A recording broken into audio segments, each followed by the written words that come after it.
Praise the Lord. Good morning. கர்த்தர் நல்லவர், அவர் கிருபை என்றும் உள்ளது.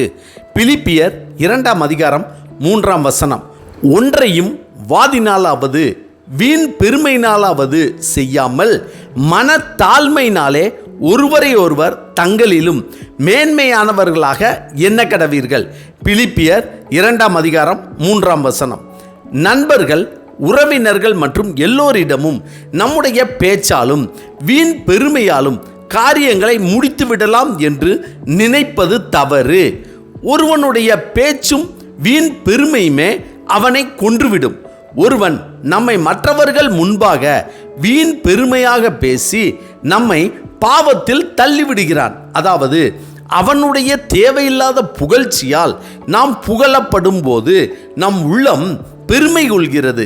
வீண் பேச்சும் வீண் பெருமையும் நமக்கு பாவத்தை கொண்டு வருகிறது. துன்மார்க்கன் தன் உள்ளத்தின் இச்சையால் பெருமை பாராட்டுகிறான் என்று தாவீதும், மனுஷன் தன்னுடைய செய்கையை விட்டு நீங்கவும் மனுஷருடைய பெருமை அடங்கவும் கர்த்தர் செய்கிறார் என்று யோபுவும் சொல்கிறார்கள்.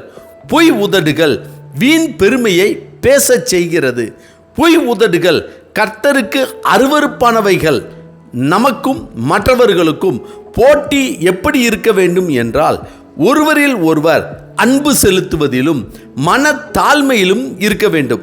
தன்னைத்தான் தாழ்த்துகிறவன் உயர்த்தப்படுவான் என்று கர்த்தர் சொல்கிறார். எனவே வீண் பேச்சுக்கும் வீண் பெருமைக்கும் நாம் இடம் கொடாமல் தேவன் நமக்கு கற்றுக் கொடுத்தபடி மனத்தாழ்மையாய் ஒவ்வொருவரிடமும் நடந்து கொள்ளும் போது நாம் ஒவ்வொருவரும் மேன்மையானவர்களாயும் கர்த்தருக்கு பிரியமானவர்களாயும் வாழ முடியும். ஆமென். ஜெபிப்போமா.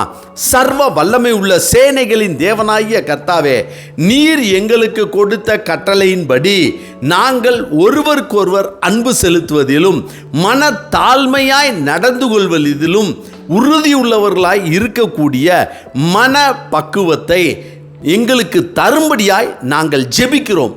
கர்த்தாவே, இந்த நாளை நீர் எங்களுக்கு கொடுத்ததற்காய் நன்றி. இந்த நாள் முழுவதும் உம்முடைய வல்லமையின் கரம் எங்களோடு கூட இருந்து எங்களை பாதுகாத்து வழி நடத்தி எங்கள் தேவைகளை சந்திக்கும்படியாய் இயேசு கிறிஸ்துவின் நாமத்தில் ஜெபிக்கிறோம் நல்ல பிதாவே. ஆமேன், ஆமேன். கர்த்தர் நல்லவர், அவர் கிருபை இன்று முழுவதும் நம்மோடு கூட இருப்பதாக. ஆமேன்.